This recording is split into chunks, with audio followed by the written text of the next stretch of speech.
shot opportunities for his club. Steve, the other thing is he's really an extremely skilled ball handler, too. He's got a little flash and dash to his game, that's for sure. Well, it was the Chicago Bulls winning their last game against the Cavaliers. Yeah, really good flow to their offense. Well, they played a very intelligent game of basketball, Steve, and those two things go hand in hand. Now here's Williams. Double team on Williams. Dishes it to Johnson. Lopez. And it's good. Lopez has got the scoreboard going with his first points of the night for the Nets. And I'll bet that's what they talked about before the game. You know, getting the ball inside early. Well, it worked to perfection there. I like the game plan. Get it inside, force the defense to react, and then play off your big men. Rose against Williams. Butler kicks to Rose. Off target from three-point range. Well, for the Brooklyn Nets, the 9th best record in the league last season.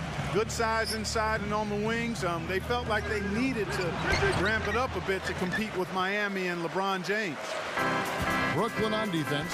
They come into this one following a loss to the Thunder. They just couldn't get the ball in the basket that day, guys. No matter how many plays you make at the defensive end, it's hard to overcome such a lack of production offensively. Yeah, the high-quality shots were few and far between for them, and they have nobody to blame but themselves. They need to work a lot harder to get good shots today. And Clark, you were talking about the Nets' size, the second-best rebounding team in the NBA, Steve, last season. Yeah, they really controlled the glass. Good rotation in their front court with the size and the tenacity. Now, of course, they've got additional help with Garnett and Kirilenko. So this is a team that can really hit the boards and dominate the paint. And that one's good. Hasn't been the hot start he's wanted here. I mean, he's got a few to fall, but doesn't seem on target most of the time he fires. Williams against Rose. Lopez left side. Outside Pierce. Shot clock at 6. Johnson's shot is off. The defense better not make a habit of giving him that shot. I mean, he doesn't miss many of them. Well, head coach Jason Kidd, that's a phrase I didn't expect to hear this quickly, but Kidd wasted no time. Only a matter of weeks after he announced his retirement as a player, he was named the head coach of the Brooklyn Nets. And it's going to be interesting to see the transition. Kidd, obviously, great basketball IQ, so well respected as a person in the league. I think it's just a matter of time before he really finds his footing and becomes an excellent coach. Shots good by Williams. First quarter of basketball, just over 2.5 minutes play. Outside Rose, and the pass to Day.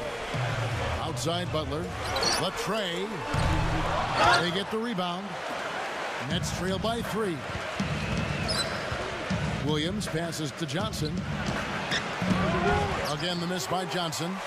And back to Coach Jason Kidd, Clark, a rookie at the coaching profession, but one of the most intelligent, respected point guards over his 19 years in the NBA. Yeah, always respected as a leader, and his basketball IQ off the chart. So I think he's one of the few guys that could go right from playing to being a successful head coach. You know, to me, one reason why Carlos Boozer is such a valuable scorer is that he can hurt you in a multitude of ways inside. He can hit the rainbow jumper of his, and when he's back to the basket, can go over both shoulders very well.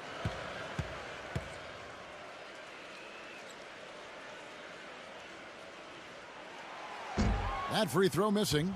And for Boozer, you remember the story. Growing up in Alaska, his dad tied his right hand to his waist so he'd have to develop his left, and that was something that he worked on even more when he went to Duke. Well, yeah, his left hand is fantastic. I mean, that's his preferred hand when he's finishing around the rim. A right-handed jump shooter, but anything around the basket is usually his left. So he probably owes his dad a debt of gratitude for tying him up all the time.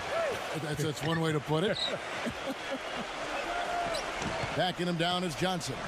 Down to 5 on the shot clock. Here's Lopez.